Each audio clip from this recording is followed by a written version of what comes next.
Hi everyone, it's Rivka, and today I have this week's weekly spread.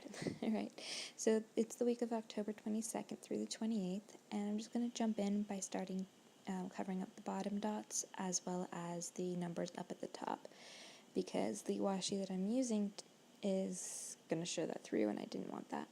So what I'm using here is just these little labels. They're white labels that I had on hand. I think I got actually at the 99-cent store like ages ago. And I just cut them down to be approximately the right size, and I just put them over. And yes, you can see the color through the white label, but it dulls it enough that once you put washi tape on top of it, you don't see it. So it works out just fine for the spread. So I'm doing the same thing here with the, let's say, dot labels, and these ones I believe I got at Dollar Tree. So similar concept there. And I will say that was a lot faster than using whiteout. Alright, so moving on to washi. This washi I believe I definitely got it at Michael's. I believe it came in the Recollections box. Like it was a box of several different holidays and seasonal stuff. I believe it came in that. If not, it came in a 2-pack. I don't totally remember, but this was several years ago, so I don't even think it's still available anymore. And I am using a 6-inch metal ruler to cut that like I normally do. And this washi is on the, I'm going to say the thinner side, so I decided to double it up so that it was more of, I'm going to say a full bottom, and I'm going to be doing it up at the top as well because I wanted more of the page covered. And I did make it where it didn't stack on top of each other exactly. It was like offset. So that way it looks a little bit, I don't know, cooler. It doesn't look as strict or neat or whatever. And for Halloween, I thought that was perfect. So I'm just layering these on here. And in case you're wondering about the mason jar thing that I have it, the washi wrapped around, several of my rolls had either been starting to be very like a little bit left on the roll and different things like that. So I wrapped a lot of my washi around these laminated mason jars that I had made, and that's how I keep a lot of my washi now. It's actually quite a space saver, so it works out quite well for me. Plus I love mason jars, so the shape was perfect, and I did have the stamp and then the die cut, and I did have to fussy cut it for the lamination portion, but it was fine, not too terrible, and I got these really cool things, so yeah. As I said, I'm doing the double washi up at the top, and this one, it just says trick or treat, and I don't know if you can really see it, but there is an orange spider in between each trick or treat, and the words are connected by small spider webs. So that's what that is. And you can see that you can't see the color of the numbers or anything like that through the washi now that the washi's on top of the labels. So it gives the effect that I wanted, and yeah, that worked out well for me. So I'm just going to layer it up here at the top, and because this washi is kind of, I'm going to say, clear, I did put the first, I'm going to say, layer of the washi all the way across the top, and then I'm going to cut this one off right before the calendar. And even though that top, like the very top washi, does cover up the October a little bit, because it's clear, you can still see October through it, so I thought that was just fine. And I clearly know it's October based on what I'm putting down. So I did want to make sure that those stickers would fit in between like the bottom of the trick-or-treat and the days of the week, because I didn't want to have to put anything on top of the trick-or-treat.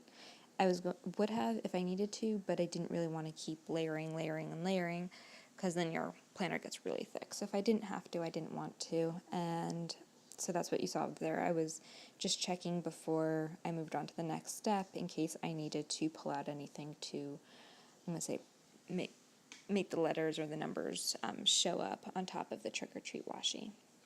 So this washi that I'm using here is just little pumpkin jack-o'-lantern lanterns, whatever, self-explanatory.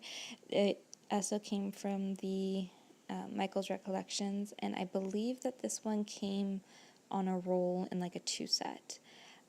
Again, I could be wrong, but I'm pretty sure this was one of those that came on a roll. And just there, I was kind of layering it out to see where I wanted the pumpkin to lay. Because it was on a transparent background, I was able to kind of layer it on top of each other so that it wouldn't go into the boxes if I didn't need to. So now that I've decided that I didn't want to use that small piece for anything here, I put it off to the side so that I could use it later on in some other project, and I am laying this down. And I am making sure that the pumpkins are what lines up with like the lines and stuff. Like you'll see right here, I'm layering the top of the pumpkins up against the edge of the page. That way it doesn't cover up too much of the calendar or anything else like that. And then I can just cut off basically the transparent tape, and it looks all good, and it's up against the edge of the page as opposed to having a white space there first. So yeah, so that's what I did there. Alright, and then once I've fully cleaned it up, since it is transparent, it's a little harder to see. I'm moving on to the next page, and again, I'm just doing the same thing. This first one I am lining up against the edge of the page, and then the second row of pumpkins I line up against, I believe, the edge of the boxes, and that way it's not too much white and it kind of looks more cohesive that way.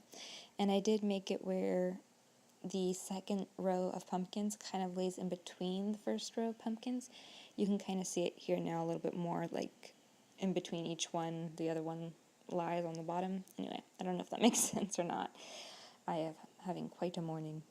Anyway, so I am putting this one down, and there was plenty of space here, so I didn't worry about lining the pumpkins up with the edge of the page. That way I didn't really have to cut if I didn't want to. So I'm just cleaning up any extra little edges, and then I was going to put down the numbers. And these numbers are just transparent numbers that I got from Hobby Lobby, and I did cut the page in half to put it with my sticker storage. It was just easier that way. And I'm just using these, and I'm trying to line them up. I'm putting them as far down onto, like, so that they're sitting on top of the day of the week. That way it has the most space and you can kind of see it.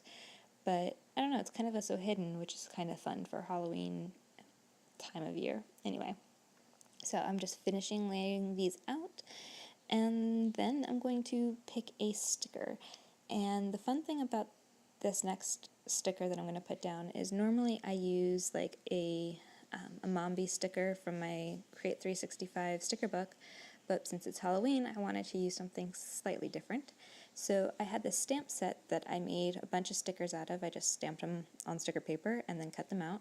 And I did have some orange sticker paper of a couple different colors, and then I just used them to lay them out and see which one I liked best there. And once I figured that out, I took off the backing, and I'm going to stick it down.